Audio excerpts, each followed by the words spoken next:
1168 of the Heidegger series. Most welcome. Sorry for the delay. Having slight camera problems.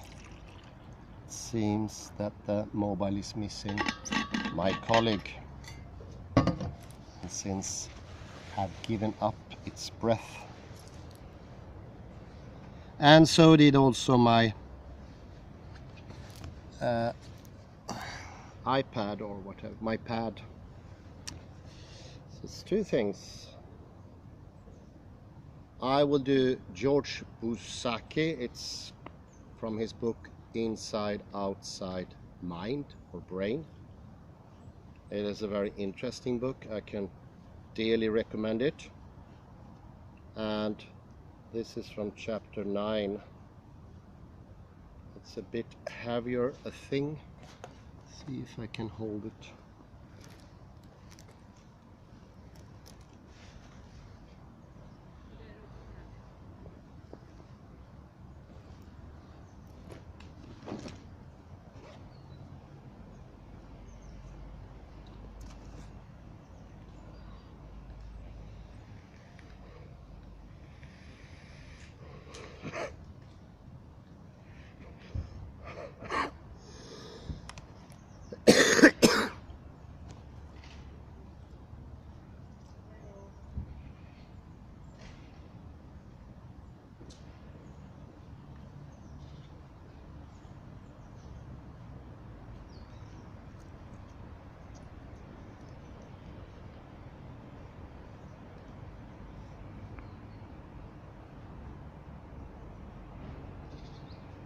Enhancing Brain Performance by Externalizing Thought is the name of chapter 9 of the book by György Buzsaki.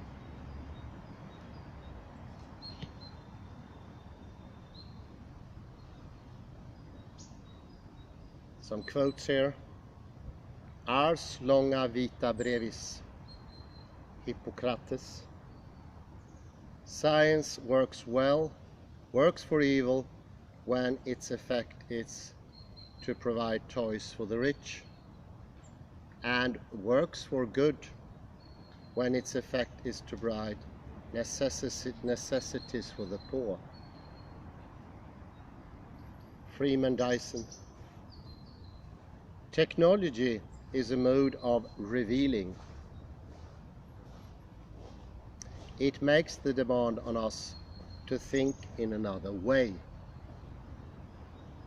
So both Heidegger and Heraclitus in the inscription. Not half bad, I would say.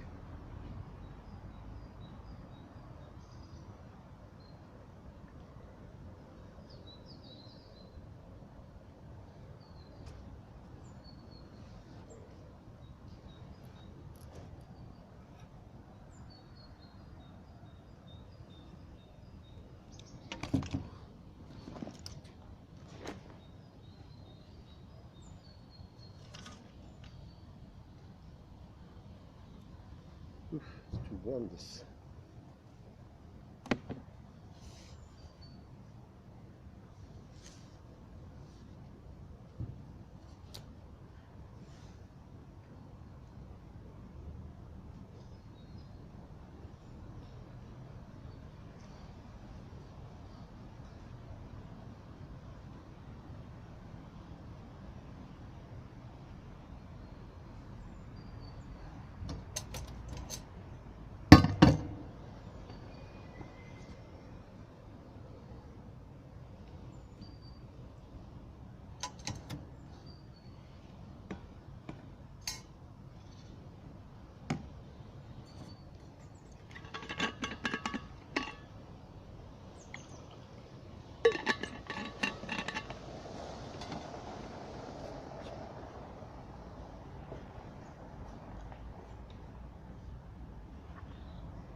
In the textile industry of 19th century Britain, the invention of the knitting frame and the shearing frame made the cloth manufacturing process simpler so that workers with limited training could be employed.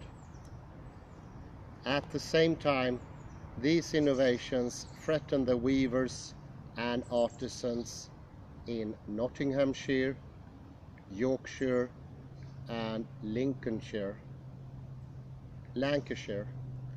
who had spent years learning their craft. These highly skilled people saw the new machines as the cause of their decreasing income and lost jobs.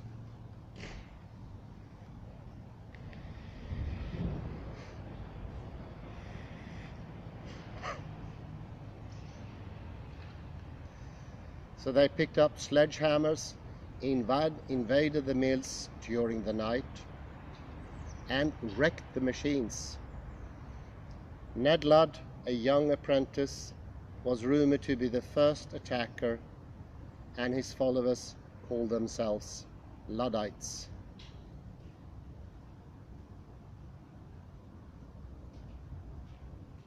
Between 1811 and 1816, Luddites raided and burned down dozens of mills and damaged machinery in hundreds of them.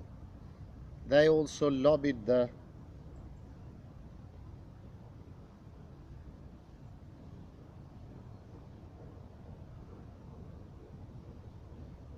British Parliament to restrict automated looms and knitting frames.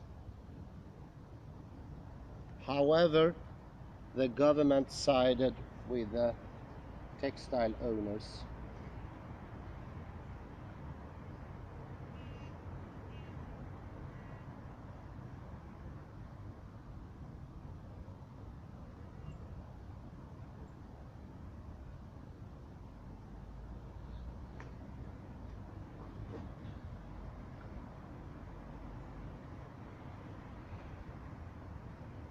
Gunned down the rebels and hanged the leaders, or transported them to the colonies.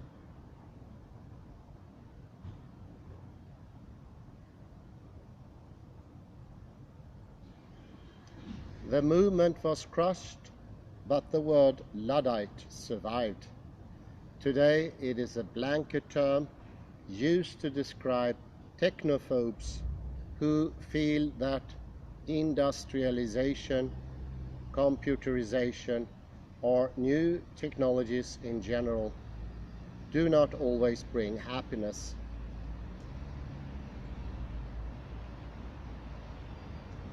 The Luddite movement can be viewed as a leaderless resistance to frightening technologies and consumerism that have damaged the livelihood of part of the population. Although the Luddites wrecked machines, likely their real goal was to dissuade the owners. The aggressive new class of manufacturers who drove the Industrial Revolution from cheap labor. The Luddites clearly knew who owned the technology that concerned them.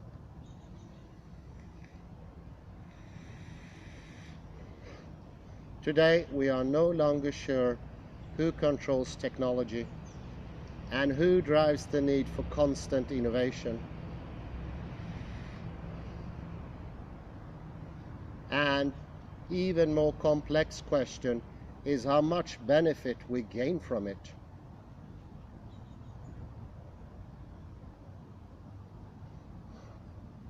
Since President Franklin D. Roosevelt signed the Wages and Hours Bill in 1938, the 5-day, 40-hour weekday has been the norm for many workers in the United States, followed by most countries.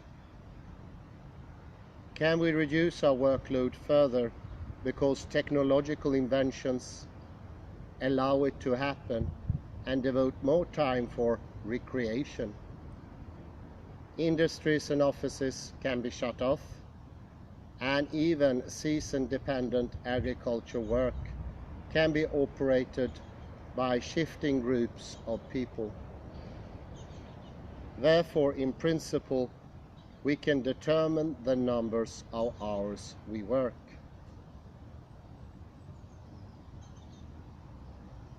If bad decisions are human-made, it should be possible to unmake them. Several grassroots movements have tried to reduce the workload of humankind. Reasonable calculations show that current technological developments would allow people in industrialized nations to work only 3 or 4 days a week, while maintaining the living standards of the 1960s.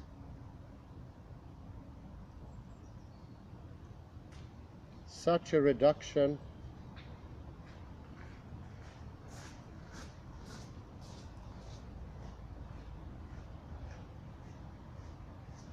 in time spent working could address problems with unemployment, high carbon emissions, social inequalities, family care, and personal happiness for many. Yet instead of reducing workloads, more of the world's population works long hours, and the full-time employment of women has increased over the past several decades. How did technology mysteriously descend on us? Who is to blame? It seems that nobody is in charge, and no one can stop it. Instead, all of us contribute to the chaotic system and impose more work on ourselves. We are driven by the short-term benefits of technology and economic envy of others, instead of exploiting these innovations for our long-term well-being. When all of us are involved in a distributed process, nobody can make a decision on our behalf. In this chapter, I attempt to tackle this complex issue by examining how the externalization of brain function affects our brains.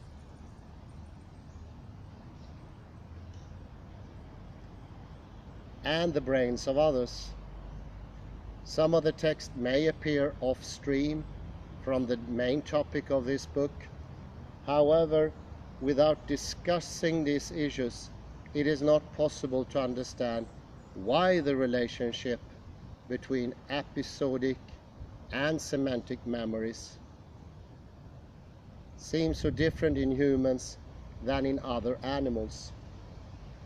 I conclude that human-made instruments and other artifacts have become an extension of the action-perception loop, as well as the media through which abstract ideas emerge and spread quickly. Through this process, humans use their brains in a way that no other animal can approach. Without taking this externalization process into consideration, we cannot understand how complex thoughts and ideas are created by human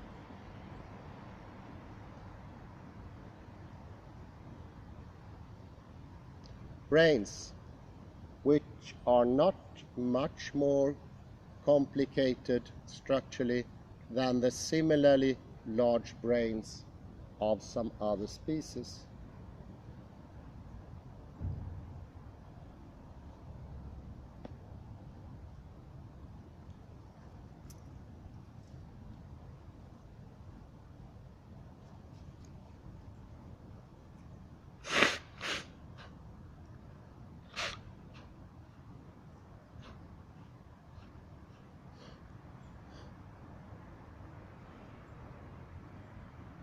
Thoughts are action, actions.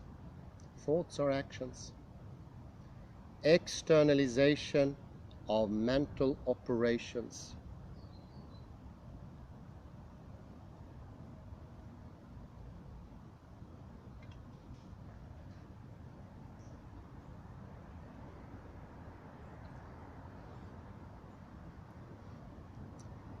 Brain outputs come in various flavors.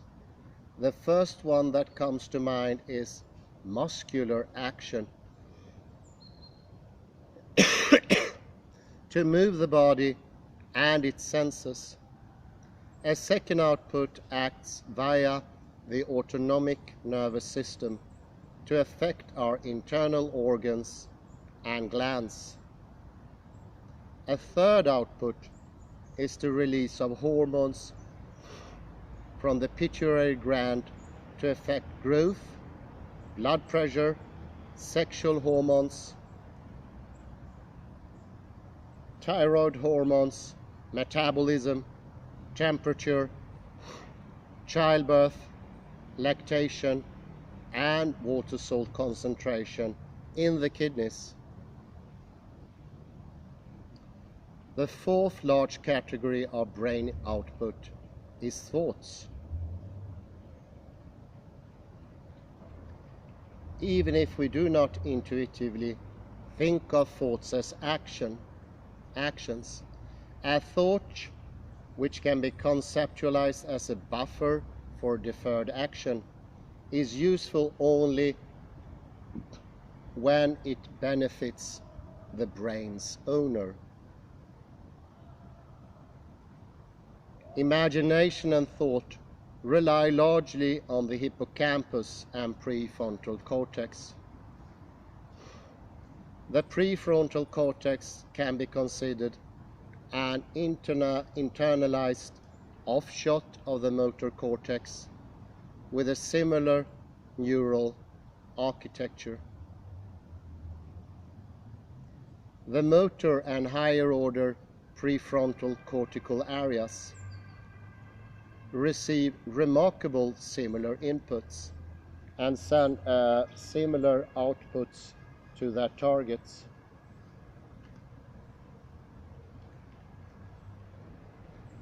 The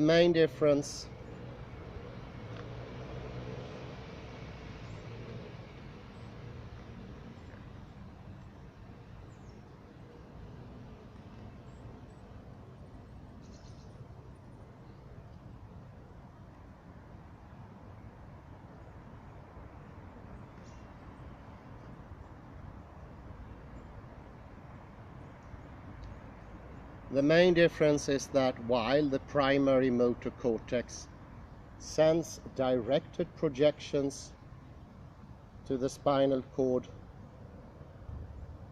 to control the skeletal muscles, the prefrontal cortex instead targets autonomic and limbic sites, including the basal ganglia, basolateral amygdala, thalamus, hippocampus, and lateral hypothalamus. These projections can be viewed as corollary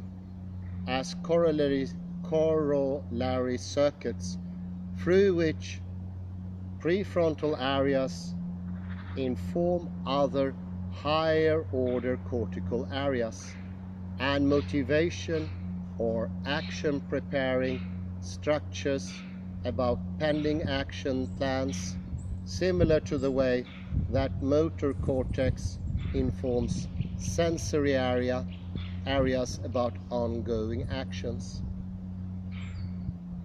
By analogy, we can conclude that prefrontal cortex projections compare pending or potential actions and their expected consequences against recalled information and desired goals. There's a footnote that needs to be read here.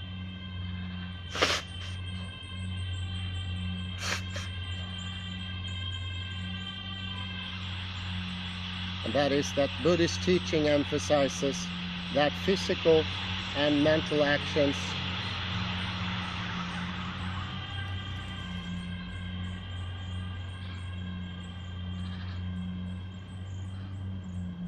thoughts are related.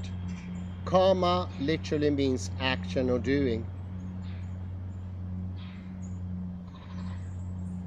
Very interesting. It's one of the reasons why karma is so hard to understand, because it is not sheer action. It would become ludicrous if we saw karma as just action and not thinking.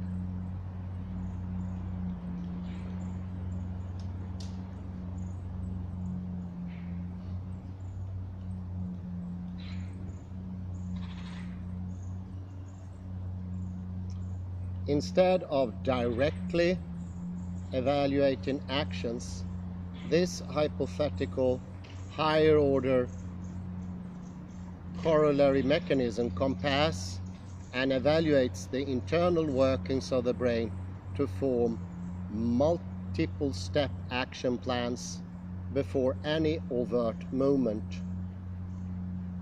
In humans and other great apes, several prefrontal areas contain large neurons in cortical layer 5. These are called the spindle cells. These large cells are the first cousins of a similarly large layer 5 bet cells of the primary motor cortex, which project to the spinal cord, another indication of the general architectural design of prefrontal cortical areas. These special-looking spindle cells were first observed in hominids, prompting several investigators to attribute them to unique functions in cognition and emotion control. However, they have since been described in cetacans at higher densities than in humans, in elephants, and to some extent in rhesus monkeys and even raccoons. These neurons have the strongly myelinated long axons needed for sending action potentials quickly along across long distances in large animals. These anatomical considerations reveal that motor and prefrontal areas of the cortex share many anatomical features. The main functional difference is that while activity in the motor cortex leads to immediate action, activity in the prefrontal cortex may only simulate an action, which we call plans or imagination. The prefrontal cortex is also the area for priming.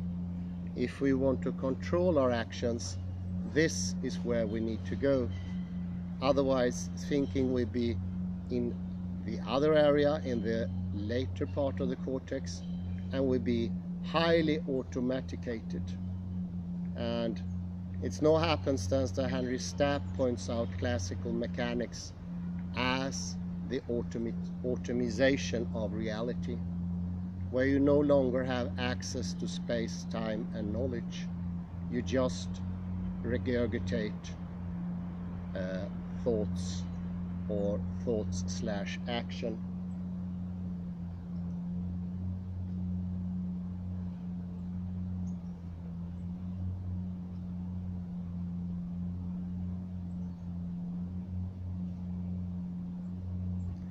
Many investigators have sought to explain the superior qualities of Homo sapiens by some anatomical feature, such as brain size, neural numbers and densities, axonal connectivity, special cell types, or axon conduction speed. They found none. Our cousin, the Neanderthal, with whom we overlapped about 50,000 years ago had a bigger brain than modern humans do. They surely had some special abilities compared to us, but what exactly they did better with so many neurons remains unexplained. Modern humans who walked the planet 50 to 200,000 years ago had the same vocal cords, hands, brains as we do today. Imagine that a child born 50,000 years ago could be swapped with a newborn of today. Would that child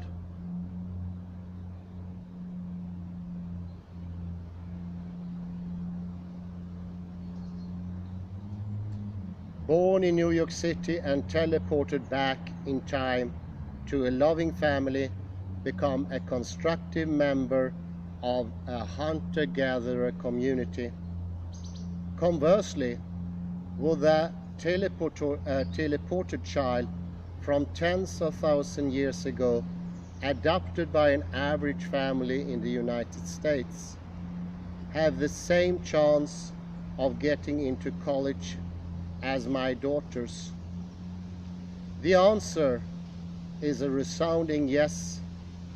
I assume that our ancestors had the same cognitive and communication capacity as we do, and I would also venture that they had pretty much the same brain wiring and dynamics. If you side with me on this issue, then we also likely agree that something besides anatomical differences in the brain must explain why Homo sapiens managed to become the ruler of the world. In my view, that something else is that modern humans learned to externalize their minds by first making tools and then inventing speech, writing, and art with ever-increasing sophistication. Along the way, they redesigned themselves into a cooperative, knowledge-sharing species. Externalization, a quick overview.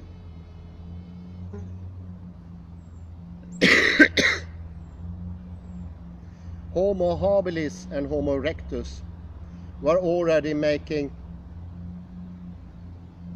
bifacial hand access to scrape meat from bones and butcher large animals 1.5 million years ago. Their technology remained relatively the same, with minor modifications for 1 million years. When the climate got warmer, our ancestors migrated to the mid-latitude Eurasia, where food availability was more seasonal than in Africa. These more dispersed food resources required increasingly sophisticated navigation, memory, and planning. The hunter-gatherers slowly transformed into farmers, established permanent domestic spaces, and invented more elaborate artifacts, including weapons, paintings, sculptures, and musical instruments.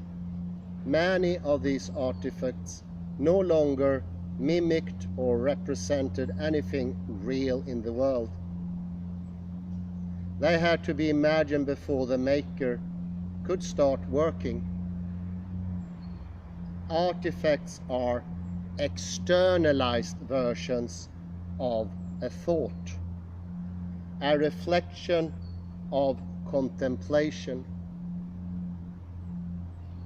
a way to communicate personal knowledge to others even after the creator has vanished. Artifacts are semantic entities which can be labeled and remembered as separate from other things. The root of this mirroring between action and perception may be built upon mechanisms analogous to active sensing with its corollary circuits. However, the feedback in this extended loop is not a specialized circuit within the brain, but a sequence between action-produced artifacts and their reflection back to the brain. These externalized mental products come to exist outside their creator's brain as permanent social memory, enriching the collective mind. The creative action of tool-making might be considered a prelude to verbal language. Conceiving of a multiple component tool, such a rock tied to a rod to make a hammer, requires a hierarchical algorithm, a natural precursor for language syntax. The manual dexterity required for tool making is also necessary for subsequent writing ability.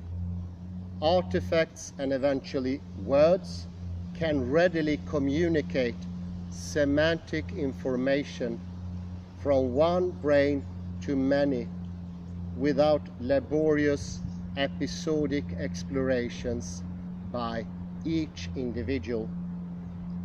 Instead, the grounding of meaning is simply achieved by guidance or approval from others.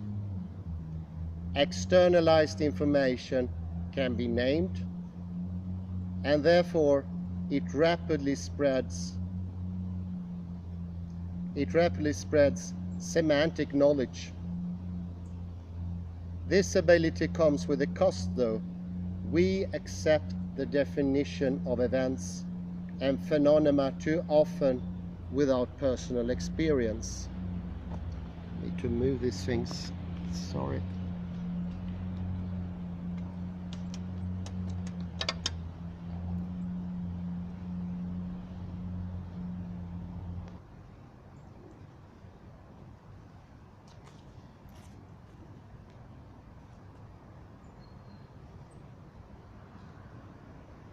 This ability comes with a cost, though. We accept the definitions of events and phenomena too often without personal experience, accumulating and using a huge vocabulary in which we do not understand the true meaning of many words. This is just beyond belief.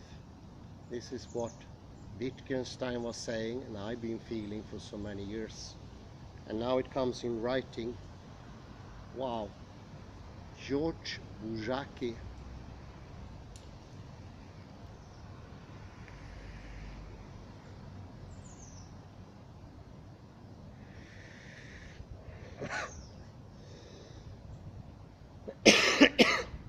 Urban revolution, next paragraph.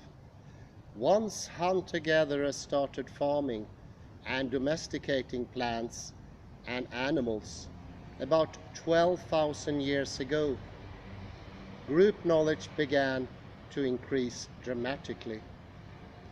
Agriculture required division of labor, specialization, hierarchy, and trade, associated with an acceleration of demographic growth.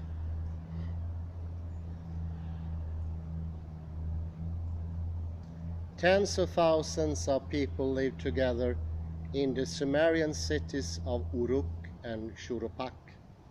6,000 years ago.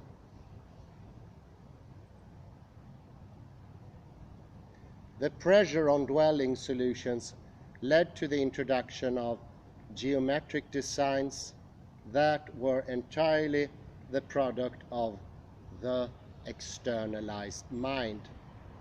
Such rectangular and square house floors. As population density grew and cities were formed, the collective sharing of external thought expanded explosively.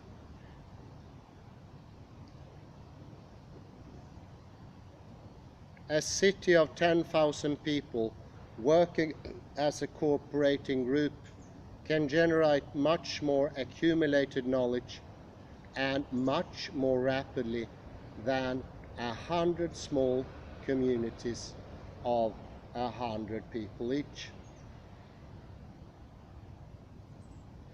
This stage of Homo sapiens history, known as the urban revolution, brought us writing and mathematics. Kings, pharaohs, and the bureaucrats emerged, and the texts they created gained authority. The earliest pictographic or ideographic scripts gradually transformed into Sumerian wedge or cuneiform writing over 1,000 years, and then to the current forms of writing.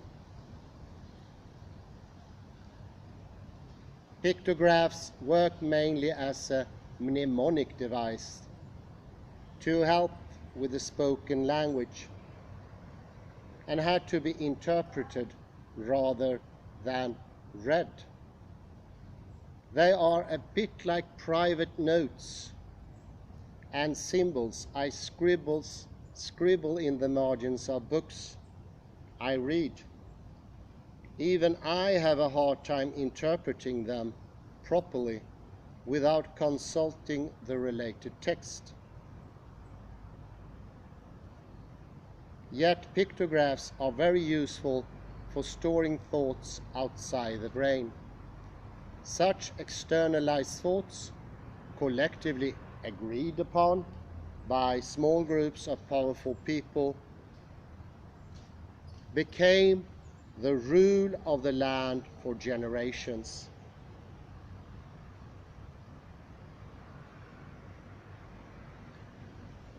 Written texts serve to remind members of the society that they must obey certain laws and that breaking them would result in punishment. The rulers invented money that allowed exchanges across variable services and products of labor. This externalized metric of value enabled further stratification of work and allowed even more people to cooperate and work together. Cognitive revolution. Sounds interesting.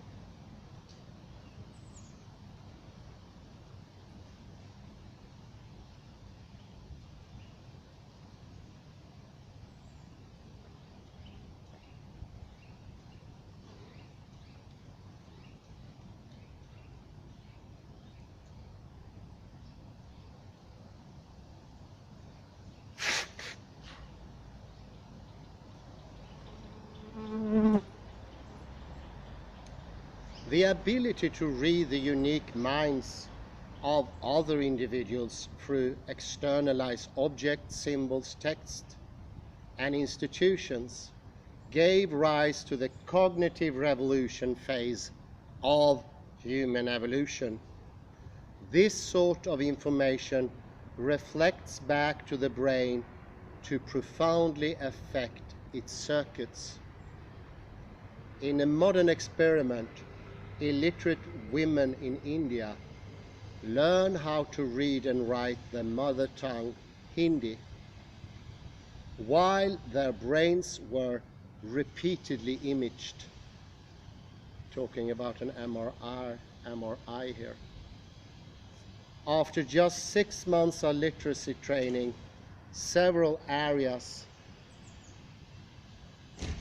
of their brains reconfigured, including the thalamus and even the brainstem.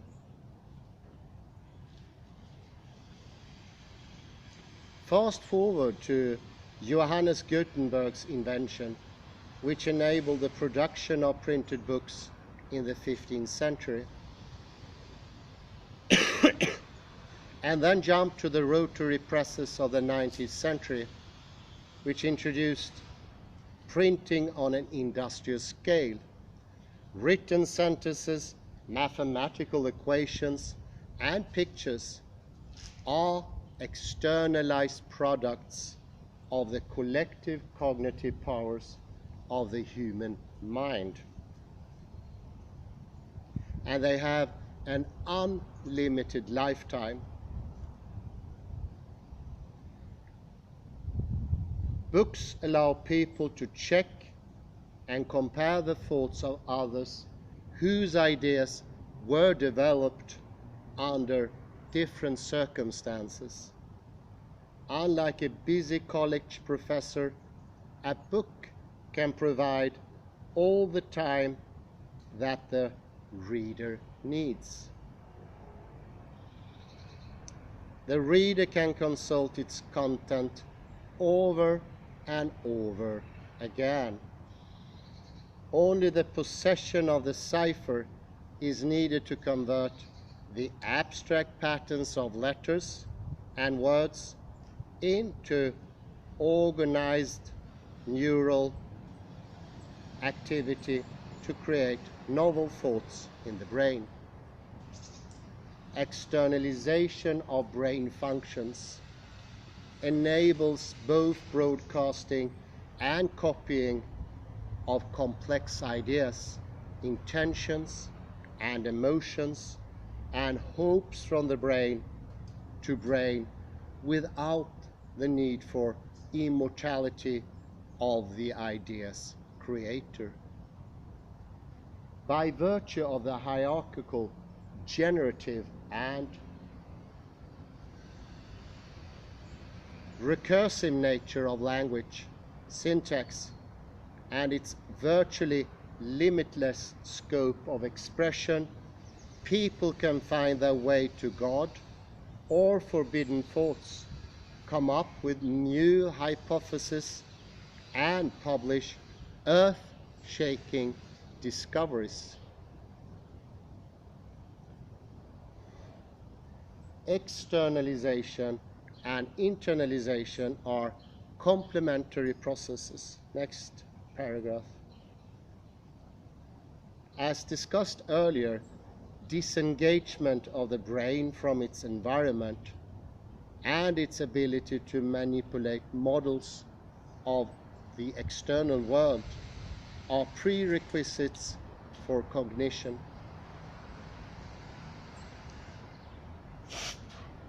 This operation is facilitated by externalization. Internally generated thoughts are tested against action-produced artifacts, whatever they can be, which reflect back on the original thought as a validating, grounding process.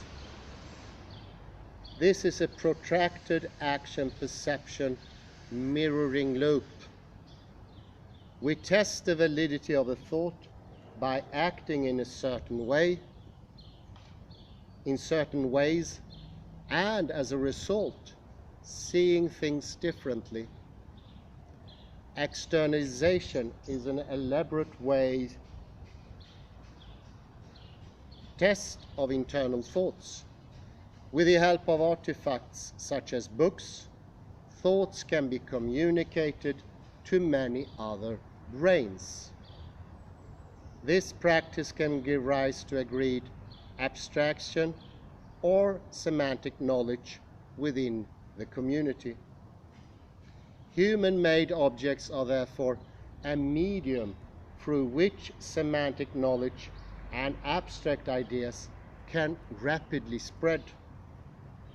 No thought or concept possesses validity unless it's communicated to other brains. Meaning is created when a group of people weaves together a common story.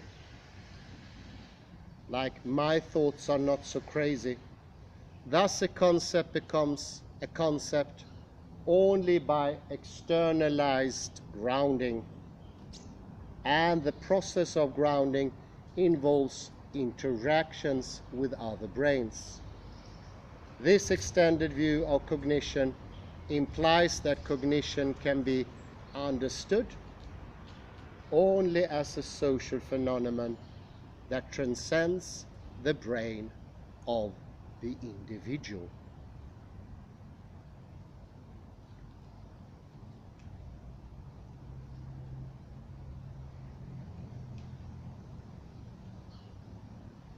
How is a communicable abstract idea created? Nobody knows for sure how it happened first, but we can make up a plausible scenario.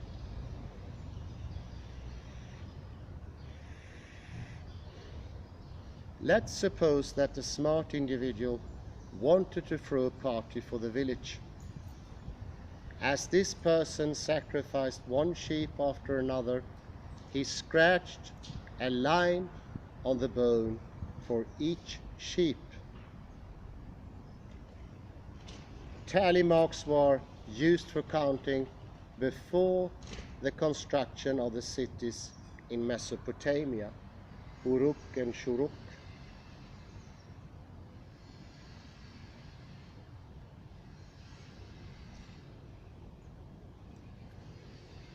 After this process happened many times, the idea may have struck him that 5 vertical tally marks resembled 5 fingers. With such an insight, the next time no groove marks were needed. He just counted each sheep with a finger. He or his descendants who learned this approach might have called 5 sheep a handful. At this stage, there was still a match between symbols and the physical things they represented. Yet this was already a major abstraction that likely took several hundred years. From here, archaeology can assist us in reconstructing the evolution of externalized thought.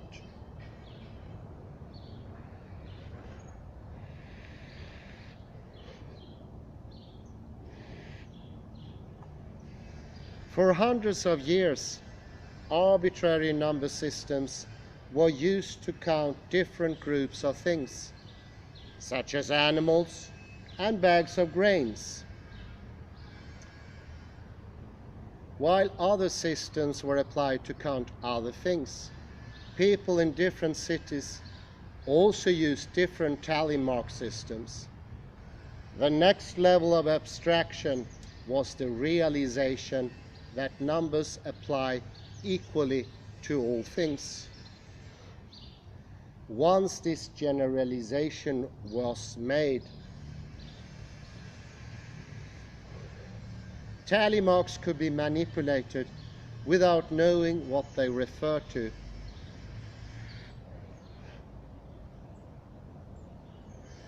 Through such mental manipulation, the marks were separated from, this is important, from the circumstances that created them.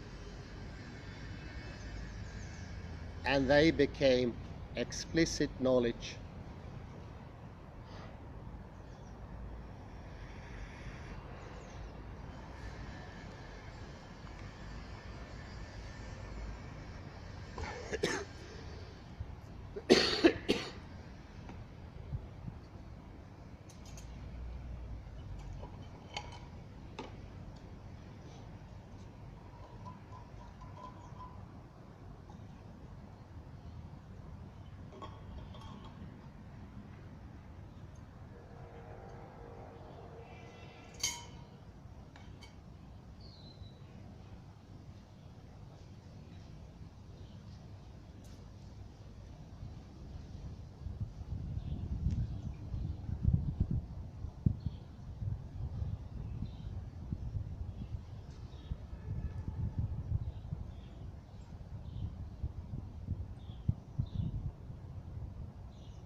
numbers lost thusly their dependence on their physical correspondences. Recall that this mental transformation is similar to the process of making maps from exploration or creating semantic knowledge from multiple personal episodes. Thus, externalizing ideas in the form of tools and objects could have helped to generate novel thoughts, which in turn could be internalized into other minds. The initial process may have taken 1,000 years, but it was accelerated rapidly by the need for many individuals to do the same activities again and again in increasingly large cities.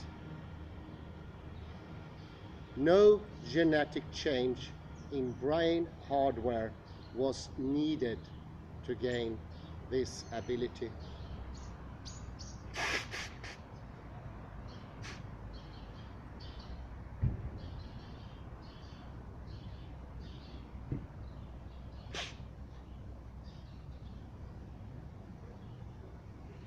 We can witness the evolution of abstraction at an accelerated pace when observing our children. First graders can count 5 apples, 5 pencils, and 5 other things by touching and holding them. Then they learn that 5 corresponds to the word 5. But they often ask 5 what? As if looking for the grounding role of the objects. Adding concrete objects is a relatively easy task when kids can manipulate them. In the internalization phase, when counting imaginary apples, they touch their fingers prior to gradually treating 5 as an object and eventually as an abstract object, a number of abstraction.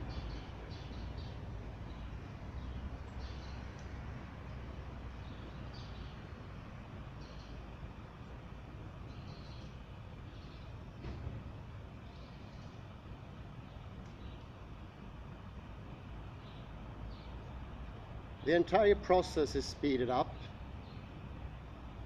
not because of brain maturation, but because learning numbers is supervised by experienced adults whose brains have already abstracted the concept of numbers.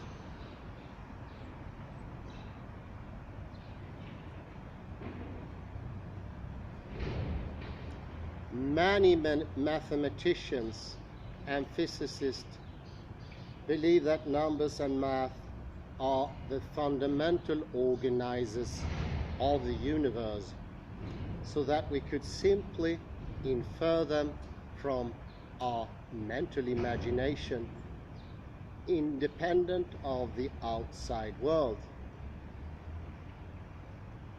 In this chapter, I have tried to make the case that the process acts in the opposite direction. Without externalization and human-made artifacts, it is unlikely that the concept of numbers and arithmetic would ever have emerged. I put in a parenthesis here, philosophical investigations and Heidegger zu Handen vor Handen and entwurft in der Welt, in Dasein and Sein, of course.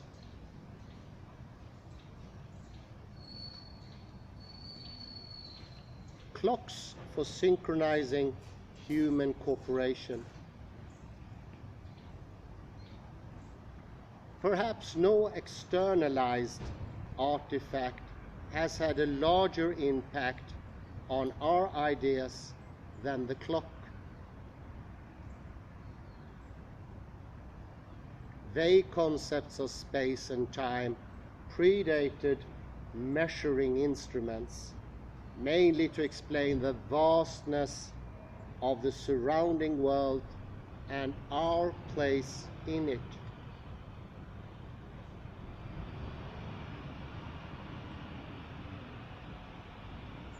Seasonal changes have predictable effects on the accessibility of various food resources and on agriculture.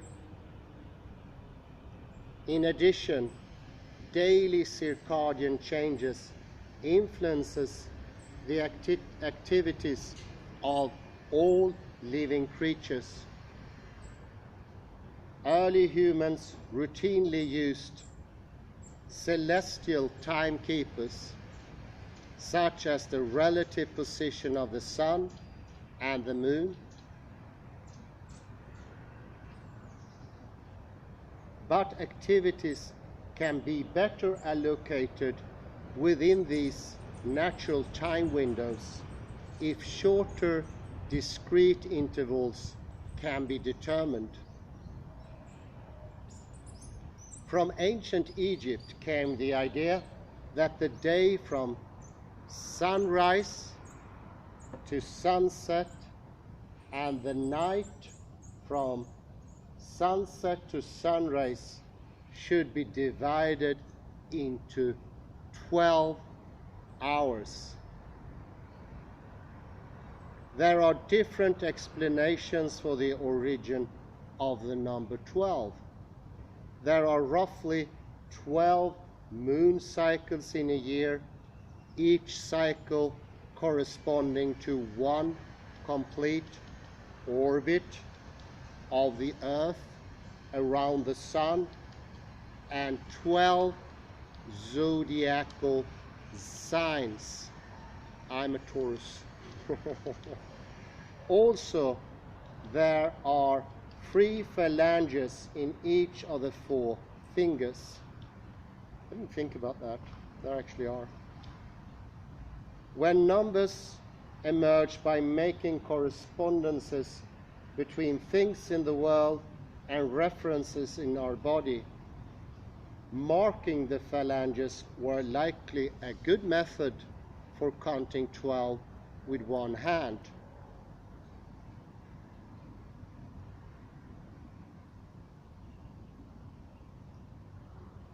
The Babylonians used a duodecimal 12 and a sexagesimal 60 system.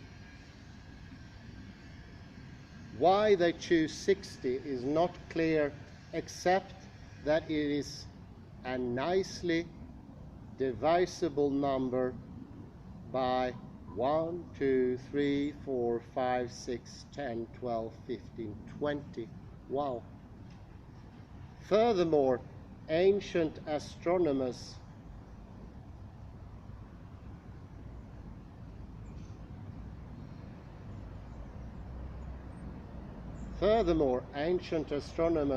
believe that the heavens comprised 60 concentric translucent spheres, the Earth being at the center.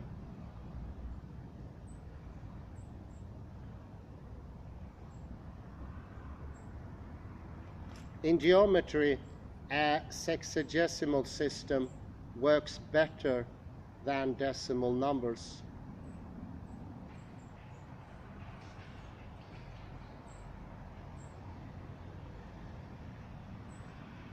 Modern clocks are still based on the 1260 system, or the 1260 method. Time is intimately related to movement and geometry.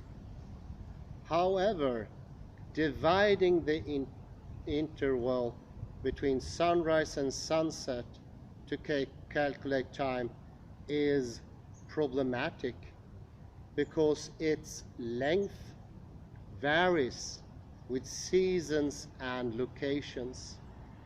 Noontime and the length of the hour measured in the old way were different in different regions of the vast Roman Empire, where sundials were ubiquitous. The ancient Greeks realized this and defined the hour based on equinox days, when day and night are of equal length. It is like the solstice, usually 21st of March. Day and night are equal length, and then they divided that day into 12 parts. And voila, we got the hour.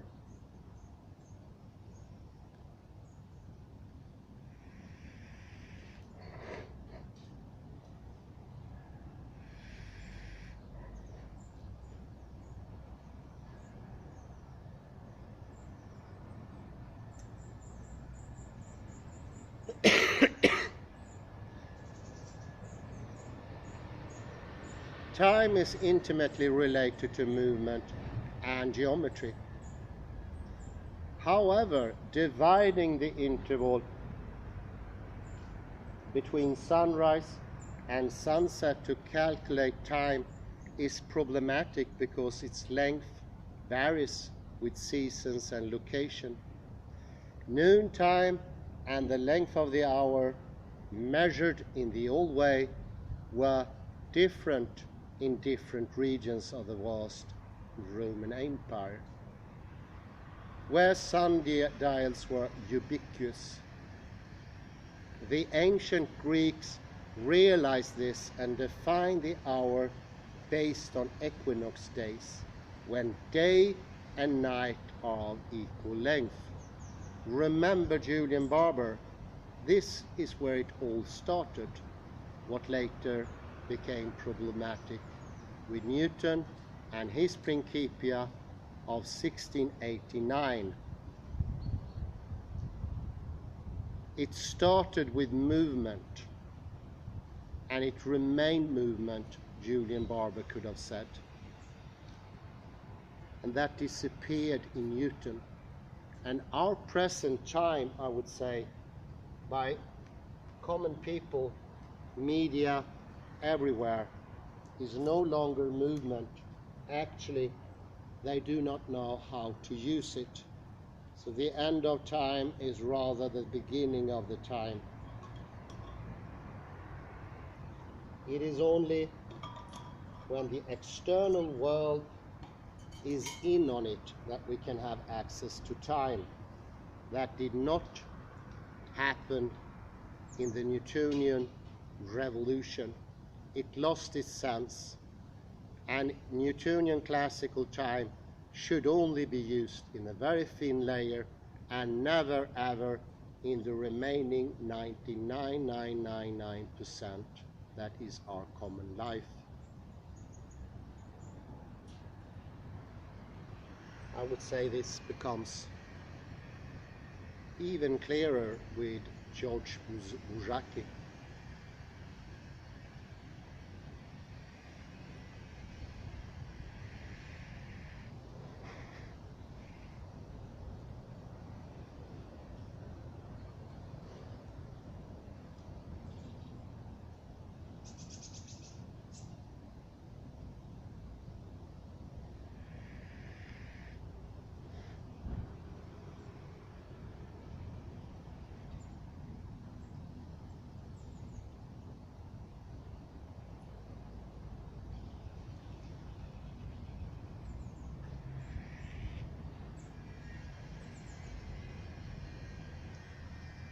Needed some time to think here. It's a bit of a shock to the system.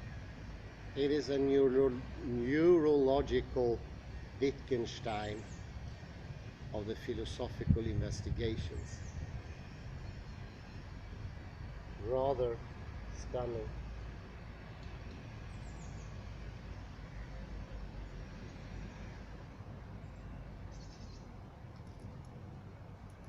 So they use the equinox days when day and night are equal length. 2 times a year this happened. The celestial duration served to calibrate the shadow casting sundial. Yet this approach did not solve the time compression expansion issue at different longitudes.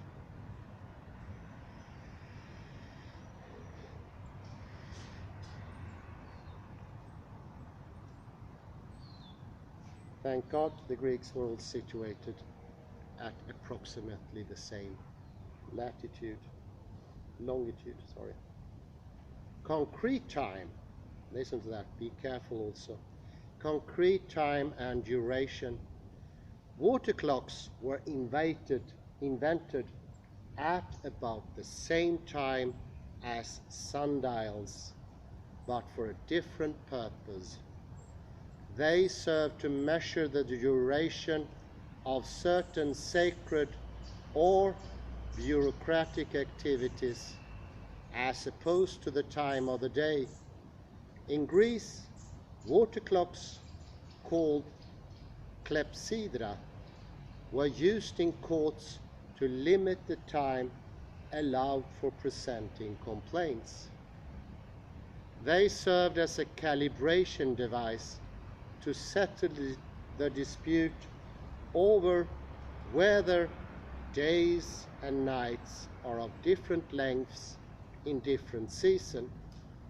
Much later, when the geometrical relationship between the height of the water in a tank and the volume was understood, water clocks were used to calibrate the hour, oros. In medieval Europe, churches were built with a bell tower to solicit the faithful to attend Mass. The monasteries became the very first institutions to use mechanical clocks, which helped to organize their complex bureaucratic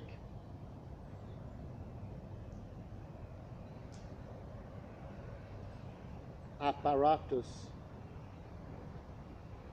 In the Muslim word, the muezzin recited the call to prayer from minarets at approximately the same local times each day. Mainly as a result of such practices, the hour acquired a practical meaning both as duration and time of the day.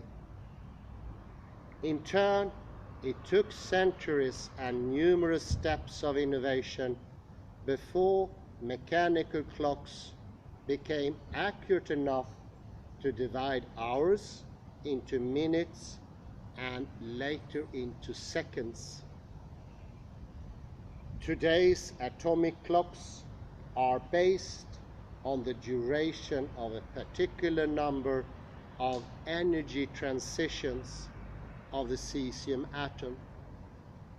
However, the discrepancy between instrument-kept time and time based on astrological movements persist even today. Leap seconds need to be inserted every now and then to compensate for the mismatch. Leap seconds is the same as we use skottår, skottsekunder. And now, most interesting, I do like this, internalization of externalized time. Next paragraph. The increasing prevalence and precision of measuring instruments changed the human concept of time. Egyptian and other early societies did not see time as an arrow. Instead, change was envisioned as cosmic cycles. The wheeling of the sun, moon, and stars through the heavens meant time. Although they surely realized that humans and animals were born and died, this applied only to individuals. Very important to remember, only to individuals. Species were eternal.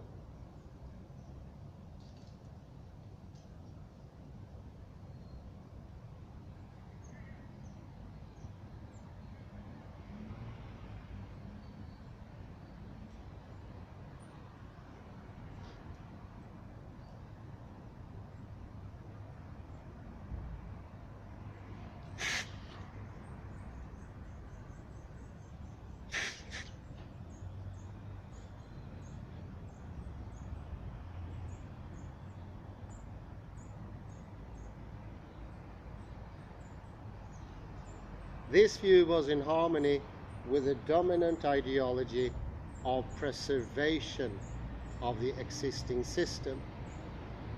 For almost 3,000 years in Egypt, instead of historical explanations, powerful societies created a myth whose content equally applied to the past, present, and future.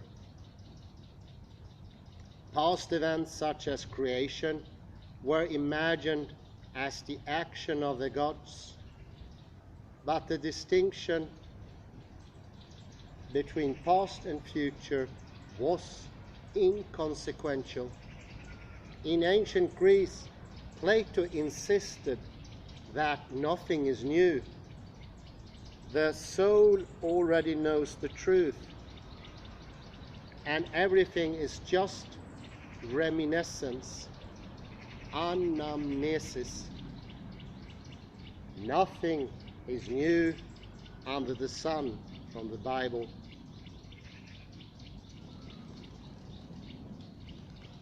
The concept of linearly progressive time is rooted in the Judeo-Christian view, and the encouragement of manual labor and practical innovation, especially after the 13th century, as agriculture productivity and population density were rising in Europe.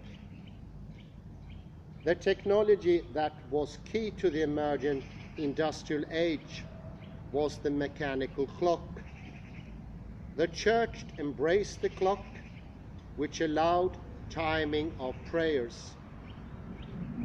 By installing bells in virtually every community, these human-made devices created, listen now, an arbitrary temporal matrix within which everyone functioned. They generated a component of the daily landscape of the mind. End of quote.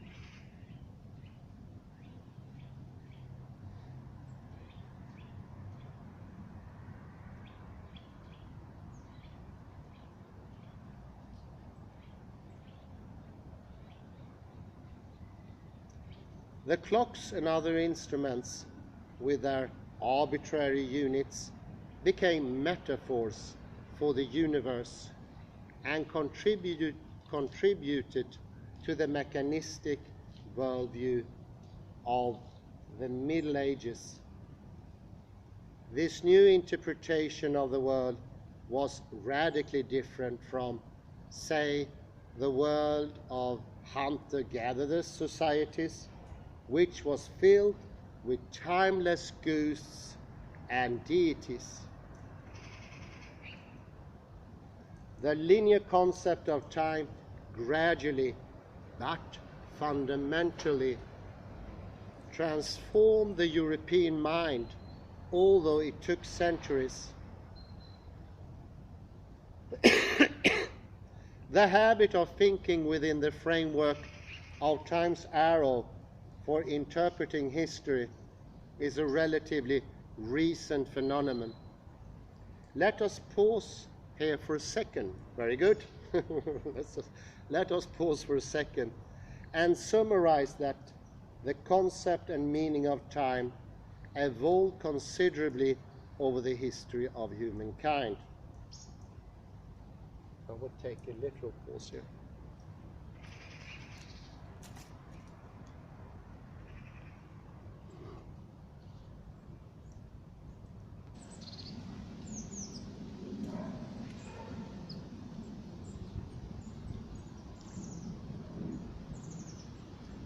The externalization, and the quote I have to mention is from Heidegger 2011, worth checking up. Heidegger.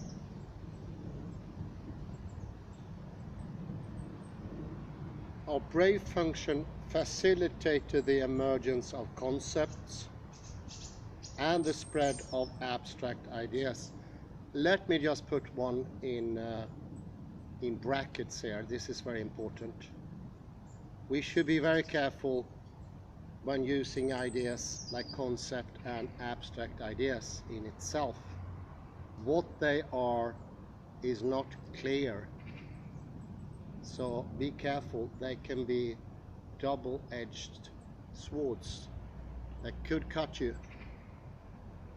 They are extremely difficult to handle. Don't put too much. Don't try to understand time is an abstract concept. And of course, this is not the way György Buzsaki is going here. He's showing time from the factual thing, and he's using the terms abstract and concept in a conversational format. But be very aware, because those are words that can mislead, well, most often mislead. I think they should be avoided completely, but I'm not sure.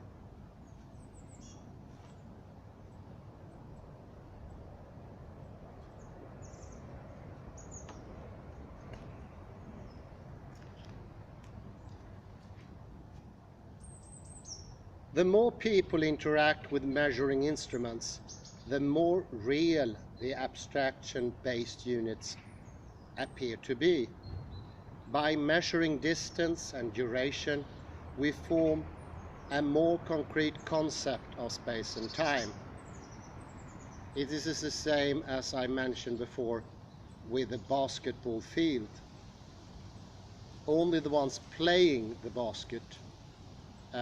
basketball can know if a thrown ball will go in or not. The accuracy is astonishing. I think it's like 90% if it's the thrower himself, and similar figures with the ones around. And the more active in the game, the more they can judge.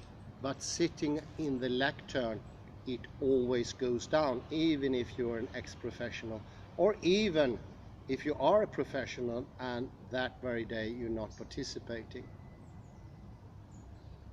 But it would be significantly higher if you're still active.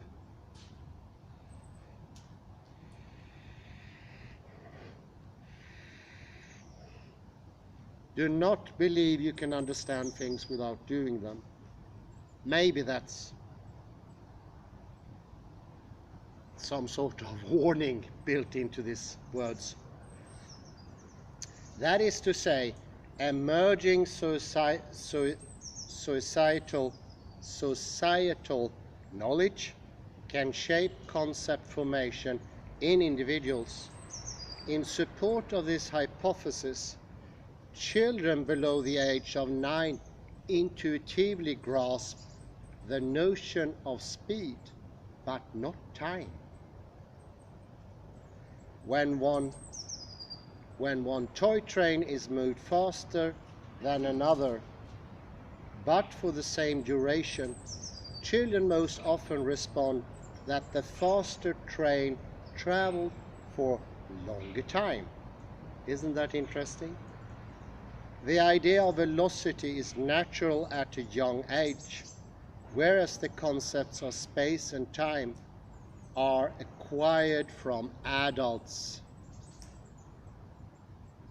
Humankind has spent considerable effort in perfecting timekeeping instruments. The clock has become the ultimate externalized synchronizer of human thought, with a tremendous impact on our concepts of the world and also our activities. Without precise clocks, we could not conceive of travel, communication, and cooperation at today's global scale. Paradoxically, the idea of clocks as servants of humans changed radically, starting with the Industrial Revolution. Clocks became tools to measure productivity and regulate labor. And through this process, time got linked to value. The abstract concept of time has become concrete money. However, the worker's sense of time and the time marked by the manager's clocks always compete forcefully. The tyranny of clocks is something we do not fully understand. Clock and calendar mandated demands. From morning alarms that woke me up in the morning, to grant deadlines, to place extraordinary pressure on our daily lives. Over the past century, time has been perhaps the most important factor in advancing technology, while also being the number one burden on human endeavors. This is strange, because we know that rats, monkeys, humans, and likely other species perform worse under time pressure than without it.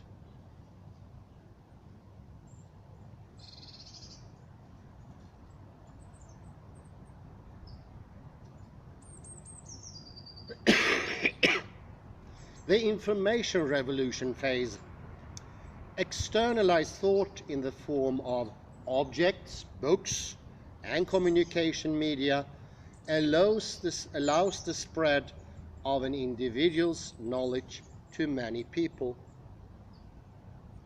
The process is reciprocal, because the knowledge of many brains can also be communicated to a single individual. Books, computers, and internet communication externalize brain functions at a grand scale and provide virtually unlimited storage space for accumulated human knowledge. However, like books in a library, this knowledge is only as useful as its accessibility. When I was a student, I looked up references related to my work and ordered the articles through interlibrary loan. When the book or journal arrived a few months later, I had to request permission in writing to make a print copy for myself. This process is much easier today, but our self-imposed demands have increased proportionally since rapid access is available to everyone.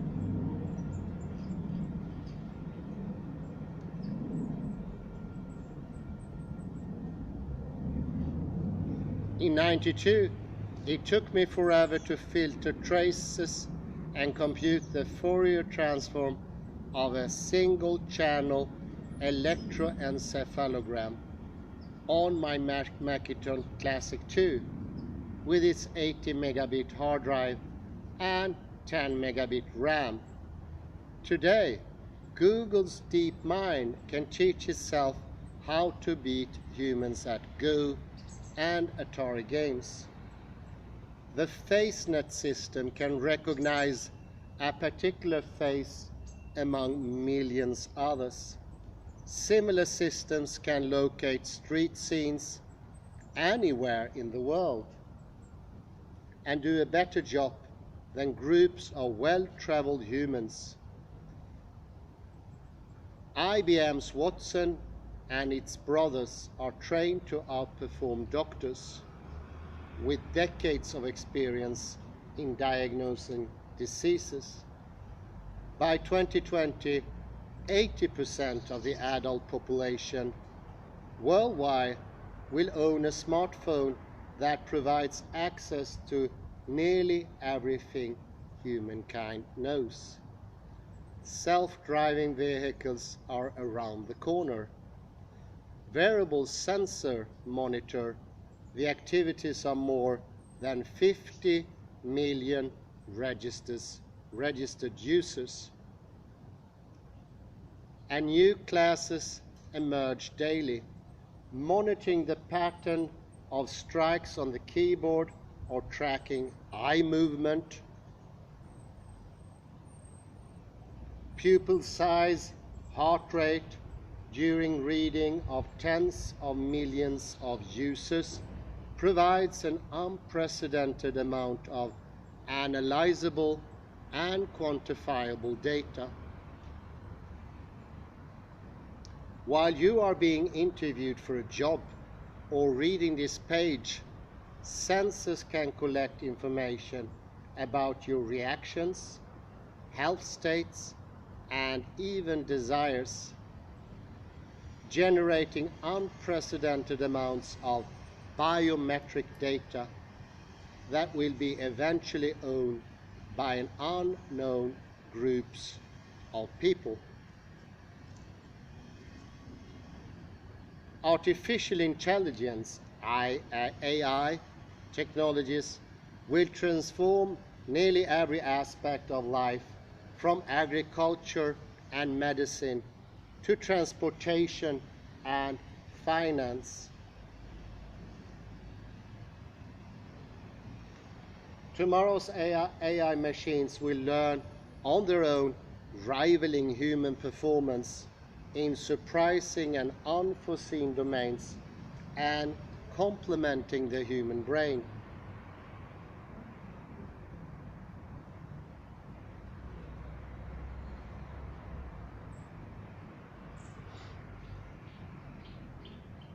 The internet is becoming a world communication language, the new agora for exchanging externalized knowledge at a global scale.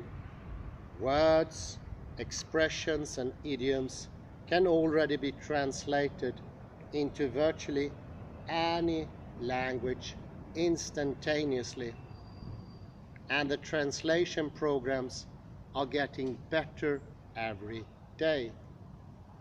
We can internalize new knowledge at an unprecedented speed. Test what will happen if scenarios without leaving our chairs, and in the process make new discoveries. Yet such globalization comes with homogenization. We are guided to follow the same trends and brands.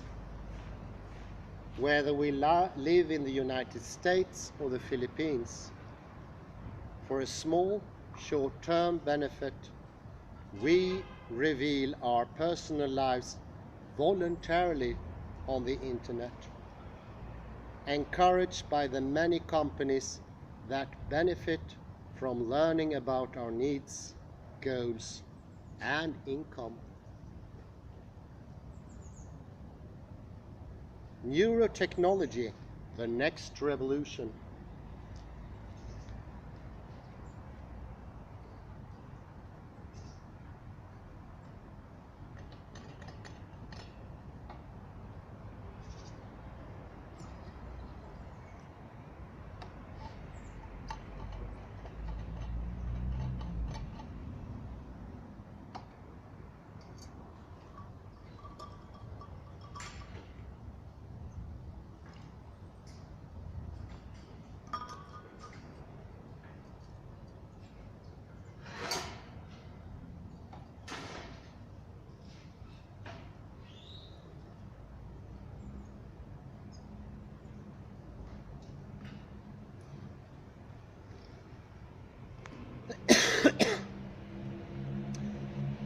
Neurotechnology, the next revolution. As a culmination of the externalization of brain function, science has become perhaps the most powerful driving force of societal change.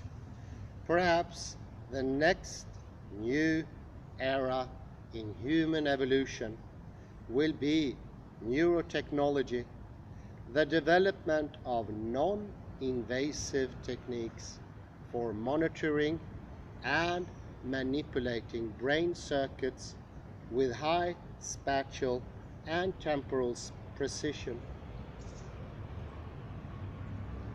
Getting information about neural activity indirectly from the brain at relatively slow speeds is already possible with functional imaging.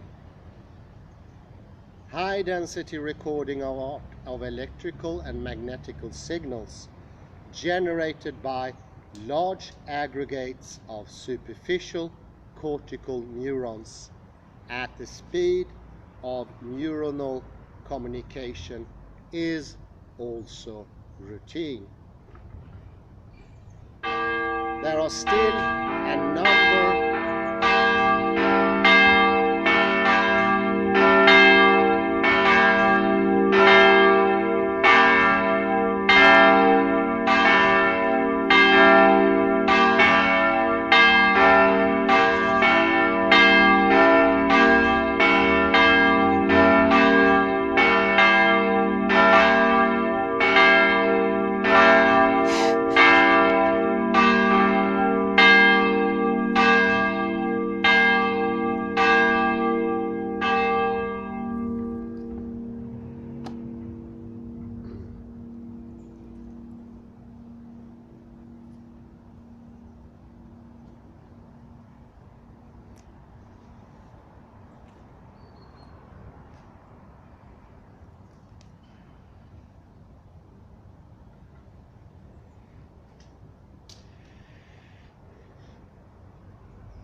There are still a number of hurdles blocking the next step. Recording from representatively large numbers of neurons with single action potential resolution and manipulating critical numbers of neurons, one by one or in small groups.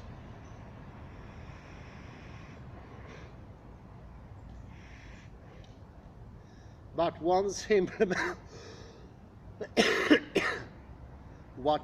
implemented, such externalizing brain activity at high speed will allow the design of feedback actuator mechanism to reshape the firing patterns of neural assemblies brought about by disease or substitute for the actions of missing neurons in brain repair. Signals representing anything from brain states to the intention of one brain can be routed to many other brains, bypassing the current slow brain-to-brain communication via language. In speech, only one speaker speaks at a time, and others respond one by one. In direct brain-to-brain communication, we could download thoughts, intentions, and emotions from several brains and route them to many other brains, allowing for collective thinking and consensus manipulation.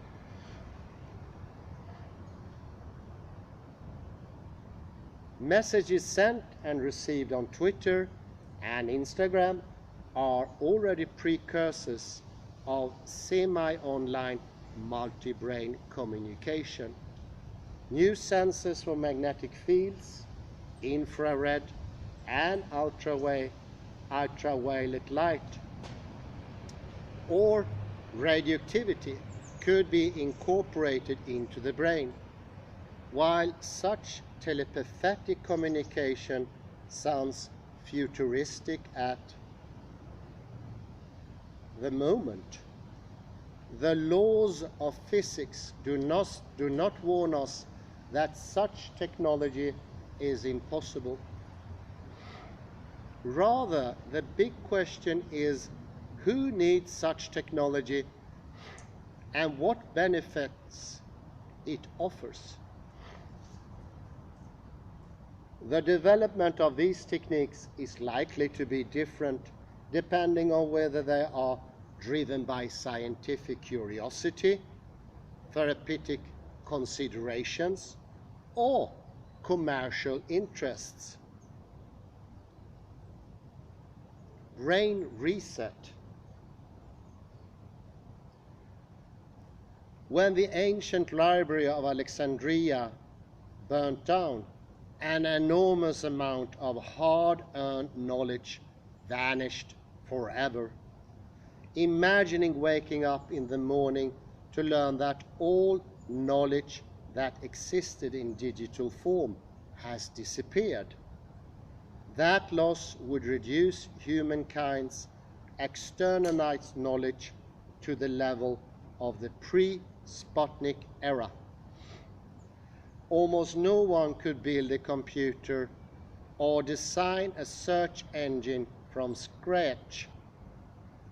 Today's technologies require the cooperative efforts of many highly trained individuals, all of whom gain their smartness from the fast accessibility of externalized human brain products. So who is smarter? Is it an average hunter-gatherer who depends on a wide variety of skills to survive in the African savanna? Or an average New Yorker who has a cell phone, can call a cab, finds a Starbucks at every corner, and orders takeout food after spending 8 hours in an air-conditioned workplace? Our easy access to the vast accumulated knowledge of humankind creates the illusion that our brain's performance increased over the 50,000 years that passed. Yet our stand-alone brain is just the same hardware filled with different kinds of knowledge, updated to current needs.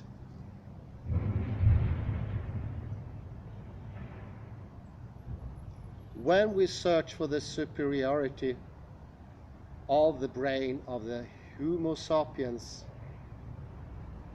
over other animals, we need to understand not only neuron number, connection density, and clustering rules, but also how human brains externalize information to learn from the experience of others. Externalized knowledge of a community of minds allows for efficient internalization, a prerequisite for redesigning ourselves. There is, however, a price to pay for these gains. While the knowledge of humankind increases exponentially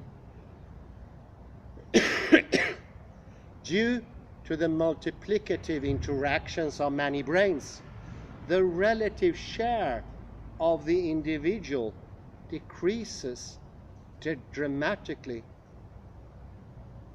leading to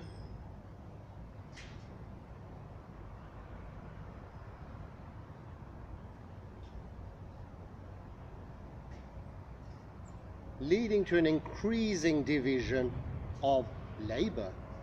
As systems neuroscientist, I'm not an expert in molecular issues, neuroimmunology, or artificial intelligence, and my knowledge of the numerous diseases of the nervous system is rudimentary. It is hard to be a polymath these days, well indeed. Even within the confines of a single discipline. This situation, however, does not mean we should not try. The knowledge is there, waiting to be absorbed. Perhaps some of my thinking is misguided. We find ourselves simultaneously saddened and enthusiastic when we learn about a new robot that outperforms a human in balancing skills, memory, or other cognitive games. However, this is not a fair comparison. The robot or the supercomputer was produced by hundreds to thousands of interactive human brains. No wonder it can beat a single Homo sapiens. We often mix up the comparison between human versus machine knowledge and the knowledge of humankind versus machine kind. But the argument can go the other way as well. Our knowledge is rich not only because of the performance of the human brain, but also because there are 7.4 billion brains on this planet.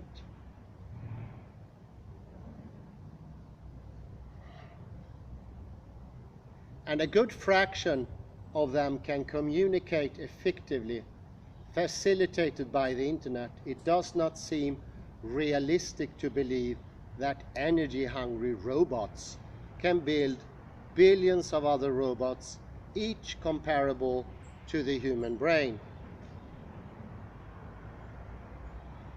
This is not to say that AI will not undergo an unprecedented and breathtakingly spectacular revolution. There is virtually no remaining frontier of brain-based intelligence that has not been challenged by AI. In one way or another.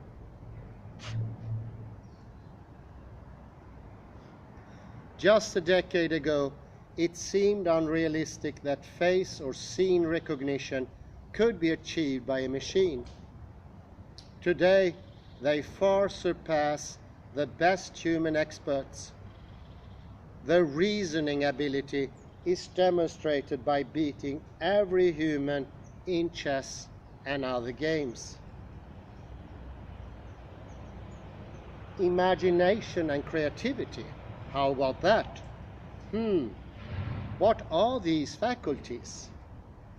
Writing this book required tons of works by others, extracting and combining existing information and creating a novel story by my brain. Can AI accomplish this? Nothing says it cannot. AI can already do such things by writing interesting stories, transcribing text to speech, and vice versa. Translating from one language to another better than most of us, composing new music that many of us can enjoy, and creating aesthetically pleasing paintings.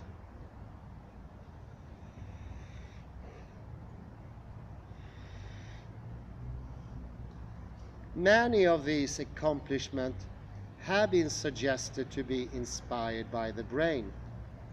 Yet this inspiration is not much more than an analogy or a metaphor, since the hardware realization of the machine algorithms are so different in brains and computers. If the hardware base is so different, then the algorithmic solutions are likely to be very different as well. And one more thing, the brain has both intelligence and emotions do not rise in the brain alone, but also require the test of the body as well. There is not such thing as artificial emotion, even if it is fun to imagine otherwise. For this simple reason, the machine and algorithms do not have a first-hand perspective on anything. A robot has no agenda. Current AI devices are autistic in the sense that they cannot read intentions or deduce our beliefs from our actions. Even if future generation machines can read our minds and respond accordingly, they do not take such messages personally. They remain obedient partners like well-trained seeing eye dogs. Therefore, I am not scared that self-organized AI machines will turn against us, as is often depicted in science fiction movies. For robots, happiness, loneliness, and pain are as absurd concepts.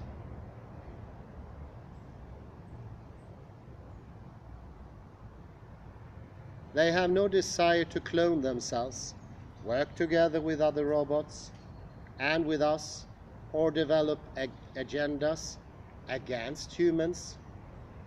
In the unlikely event that they do, we can just pull the plug, and they will become lifeless and useless objects. Machines are not dangerous. We humans are. A key aspect of externalizing brain function is the creation of measuring instruments and conceptualization of their abstract units. These instruments, such as clocks, accelerated the formation and communication of novel concepts and affected how we view the world and ourselves. two concepts appear fundamental to our current worldview: space and time, whose relationship to brain activity we will discuss next. That will be chapter 10.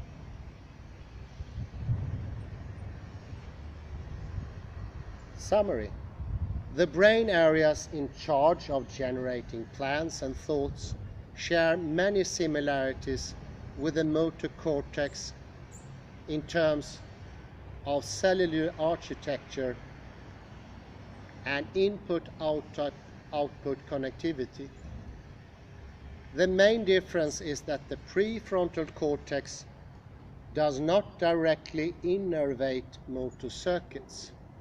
Instead, prefrontal cortical areas can be designated collectively as an internalized action system, and thus plans and thoughts can be conceived of as internalized neural patterns that serve as a buffer for delayed overt action.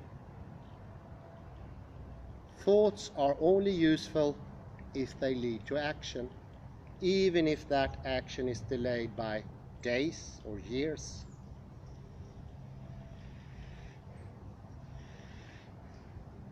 These same brain areas and mechanisms are also responsible for externalizing thought in the form of artifacts, language, art, and literature. In turn, externalized objects such as the tangible products of abstract thought can have a profound impact on the creator's mind and on the minds of others. Thus, externalized brain function facilitates the communication of explicit knowledge, hard-earned by a few, to all members of the community, enabling the quick and efficient spread of semantic knowledge.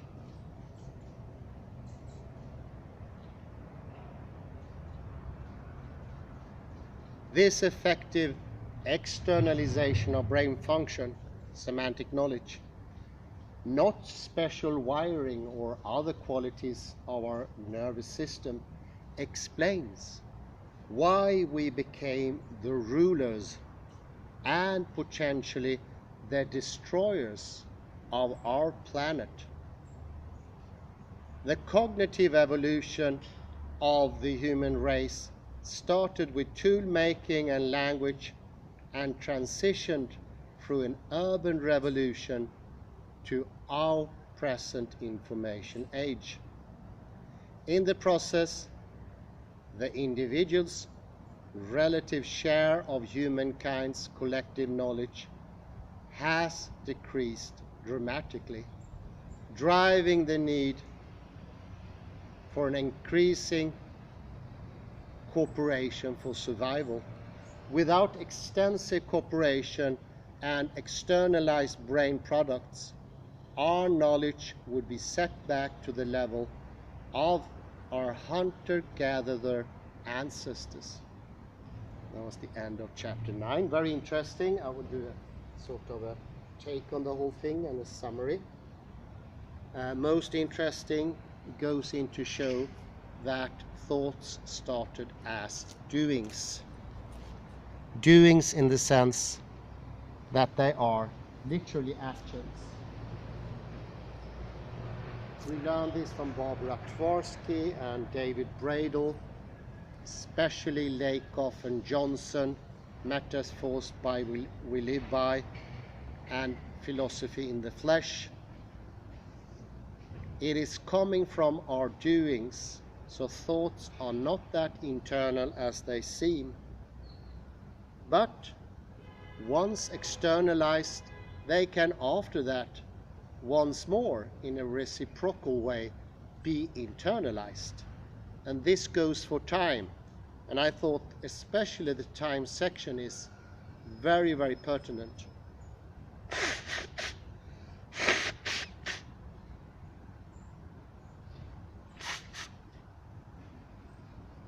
very interesting that in a way it's unravels the lock that was caused by Newton, or even pre-Newton thinking, when time became unknowable. This is also the answer. Why did Bishop Berkeley, why did Huygens, why did Leibniz react to Newton? Well, it's easy to understand now, because they were still immersed in a proper time, a time of doings.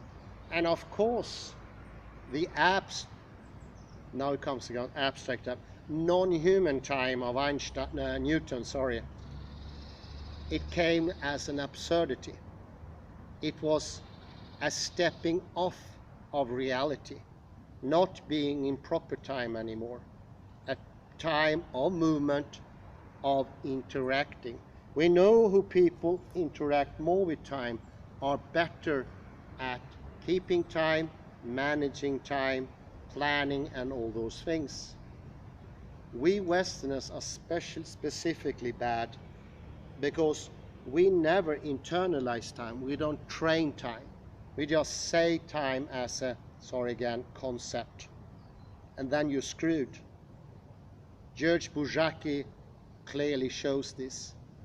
We need to train ourselves to be human again and see that it is in the very interactivity that we gain access to what time is. It starts with a movement.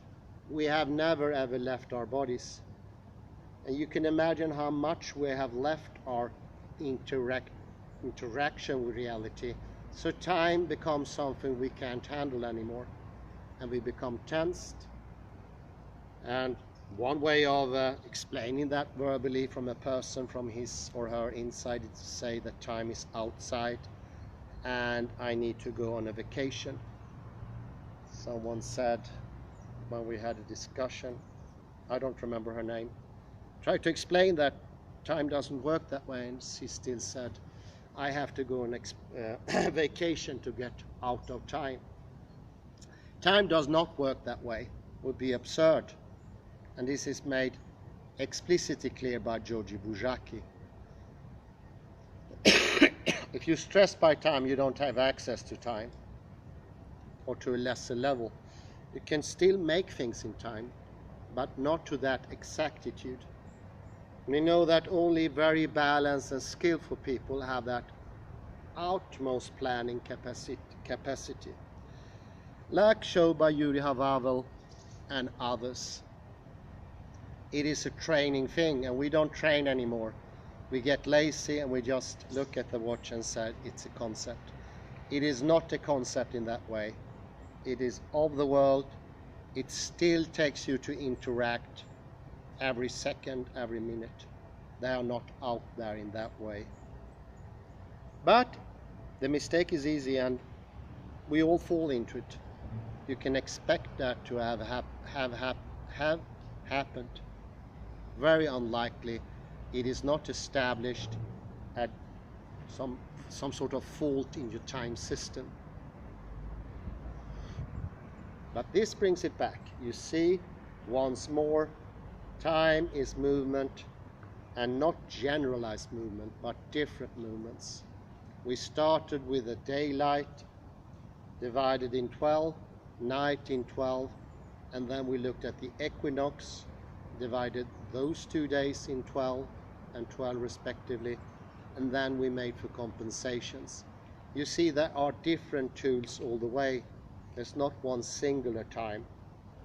Julian Barber, to think of a singular time is speaking nonsense. It doesn't make sense. This is when you lie in bed and you say to yourself, as I once did when I was young, I'm already in school. I did that actually.